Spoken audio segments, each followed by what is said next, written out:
Hey guys, this is Hell Hades. This is going to be another Raid Shadow Legends video. Guys, we're on another ×10 pull. Happy Thanksgiving if you're on that side of the pond. We don't eat turkey right now. We've got like, I don't know, something rubbish like gammon for dinner. Anyway, what's going on? There is a Thanksgiving pack out. 14 legendary tomes, $64.99. Don't tell Lady H I said the dinner was bad. Okay. Yeah, reasonable pack this one. Much better than what we've seen so far. Hopefully we'll get a shard pack tomorrow as well, in line with this ×10. This is about as good as it gets for a tome pack. So it's not like super Big Friday, Good Friday, Black Friday type of offer. It's just a reasonable pack offer, similar to the 10 legendary tomes for 50. So not a bad one, not a bad one.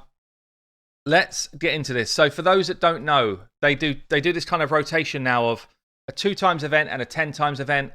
A 2x basically give you twice the percentage chance that you're going to get epics and legendaries while it's active. So every other week they do a 2x, and it's generally either ancient shards, void shards, or sacred shards. A 10x means that all of these percentages stay the same. But if you do pull an epic or a legendary, there's 10 times more chance you're going to pull one of these. So it's very different. And the 10x tends to be best for newer players that are just going to pull shards anyway, or older players who are looking for specific champions on their roster. If you're just like mumbling along, you're probably better off waiting for a 2x. Now, one of the things that they are getting really good at actually is always putting events on at the same time as these different shard pulls, and they're no different here. So there's going to be a summon rush coming at the same time as all this drops. And like, rest assured, if you're a new player, always wait for an event before you pull shards. Always, because it is the best time. You get more resources for your shards. So you never want to pull shards outside of some sort of summon rush or champion chase events. Just before I get into the champions, they've just dropped something on their Discord today. And if you're not on Discord, you would want to know this, because it's basically a way to get free stuff. So basically they've said here, thank you for your kind words. We're glad to see how many positive things have happened in our little celebration for Thanksgiving Day. As a result of all of this, we want to give you a bit of free stuff. Between the 26th and 27th, fill out this form. I'll ping the form in a pinned comment below in my comments. Just make sure that you throw me a like on the video, throw me a comment for passing you this info. But let's get into this. So 10x events. Let's have a look. These champions are all speed kings, speed freaks. The speed freaks coming out, and they're solid ones, to be fair. They are pretty solid champion list. So we're going to start with the epics. First one up then is Gord. Gord, king of the mid game. King of the mid game. He is going to be your arena speed lead. He's able to give your team increased attack, which means that they do more damage when they go. And he gives them a turn meter fill as well, 15%. It's a solid ability to enable your team to go, move quickly, and do more damage. In general content as well, this is useful.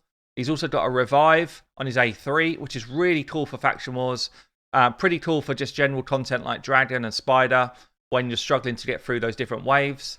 And he's got an okay A1 as well. Good base stats. Good champion. Good champion. And if you're early game and you pull him, he will be in your teams for a while. If you're late game, he's probably still in your Undead Horde Faction War team.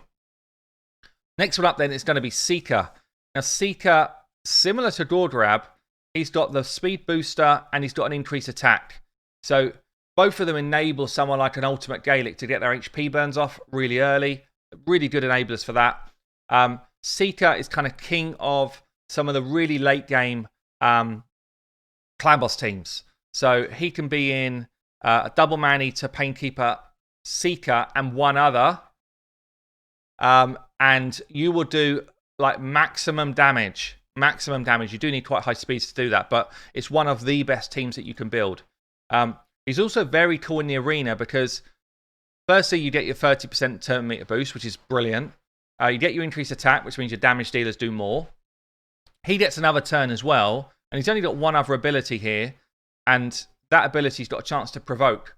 So you can boost your team, and then go and provoke their speed booster, and then basically you throw their team out of sync, and give your team the best possible chance to win. He's also got another ability, or a passive here, that if you go second and take a hit, he can put increased defense on your whole team.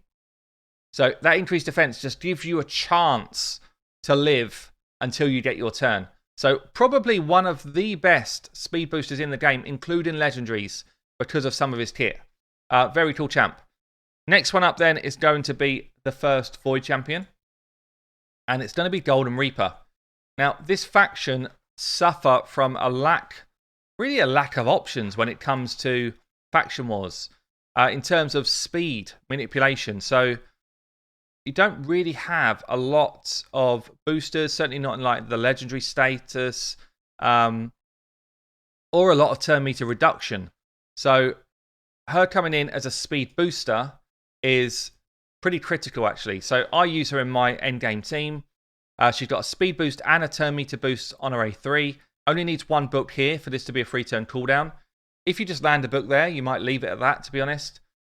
She does have an A2 as well, though, which brings utility. So AoE, decrease attack, and decrease turn meter. This is brilliant. This move is actually brilliant. So decreases the turn meter of the target if they're not under decrease attack. So really cool ability. She's got a chance as well on her A1 to reduce the cooldown of one skill from one of your team.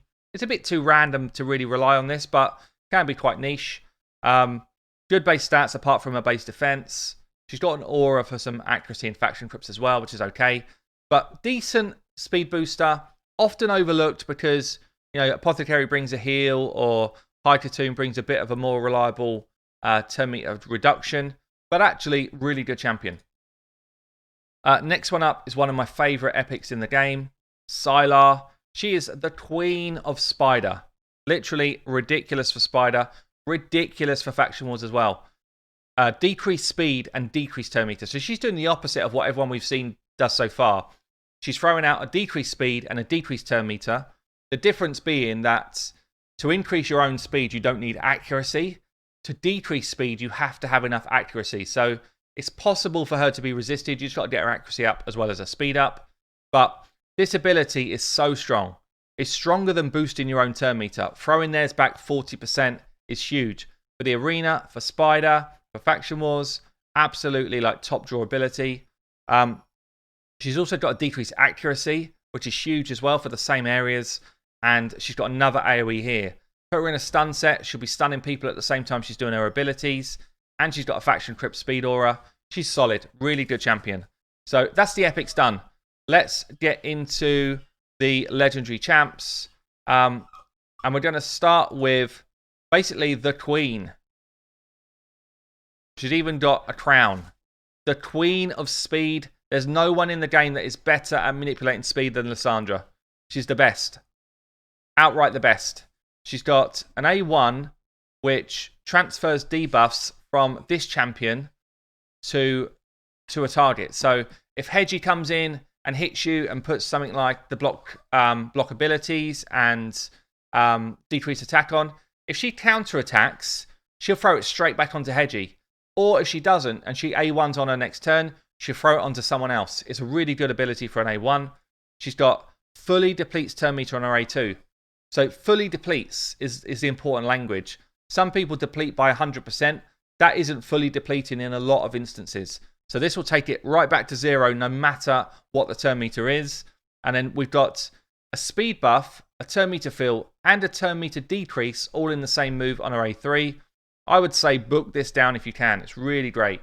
For the arena, the impact of this ability is huge. So you're pushing your speeds on 30%, you're dropping the enemy's 30%, and you're boosting your speed. So all of that benefit you just gained, you're going faster for as well. It's a bonkers ability. It enables your damage dealers to be really slow and still get a turn. It's an amazing ability. And then she's got a speed in all battles aura as well. She is worth pulling shards for. She's a great champion. One of the best champions. So, next one up. Lannikis.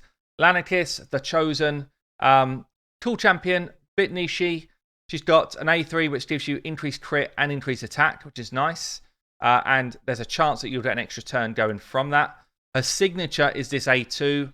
She attacks with the whole with 3 random allies, so it's like an ally attack.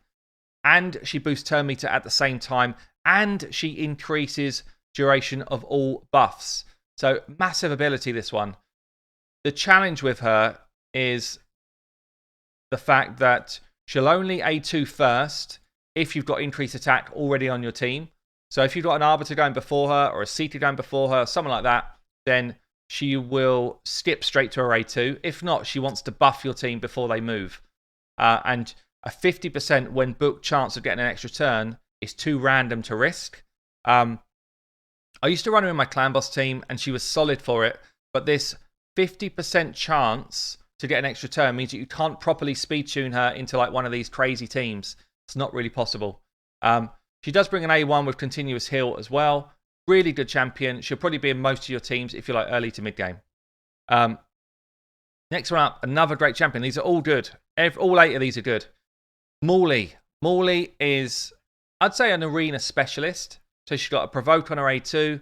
It can go on for 2 turns. If you provoke someone for 2 turns, that's it. You should win the fight. Hands down, you should win the fight. She's got a revive on her A3, which is brilliant for faction wars and general content.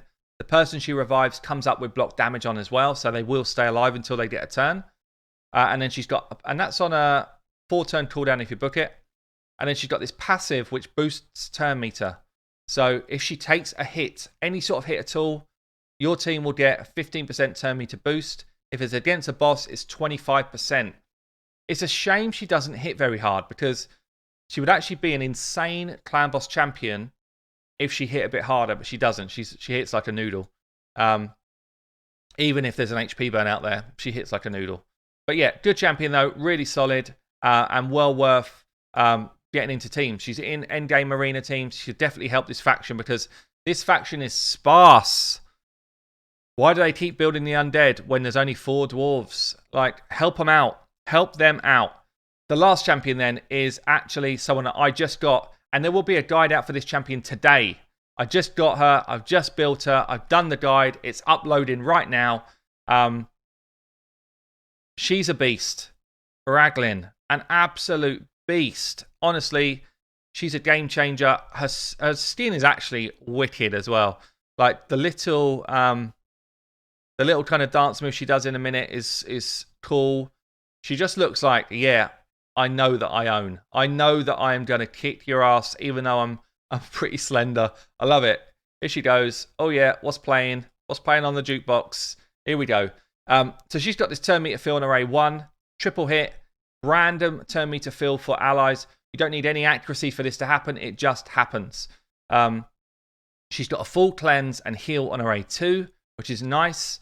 So for stuff like Spider, Dragon, Fire Knights, wherever where you get debuffed, she'll clean that off. Her best spot's the arena, where she just clears off all your debuffs. And then she's got this bonkers A3. Absolutely bonkers. 2-turn revive with full turn meter. It's insane. It's insane.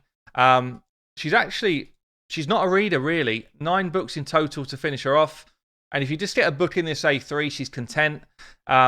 Good champion. Massively solid stats. Good aura as well. She is bonkers. Really great champion. If you pull her, brilliant champ. Check out my guide, even if you don't want her, because she's such a fun champ to play around with. I've got her doing some arena antics at the end of the video. But yeah, guys, look. 8 champions, all of them amazing. I'm sure we'll do some shard pulls on my stream, Hell Hades TV, if you want to come check that out. We'll probably end up doing a giveaway and stuff as well. I will post that link to the Discord to get some free stuff from Plarium. Thanks for that. Guys, enjoy your Thanksgiving if you're doing that stuff. If you're not, enjoy your gammon. I've been Hell Hades. I'll catch you in a video soon.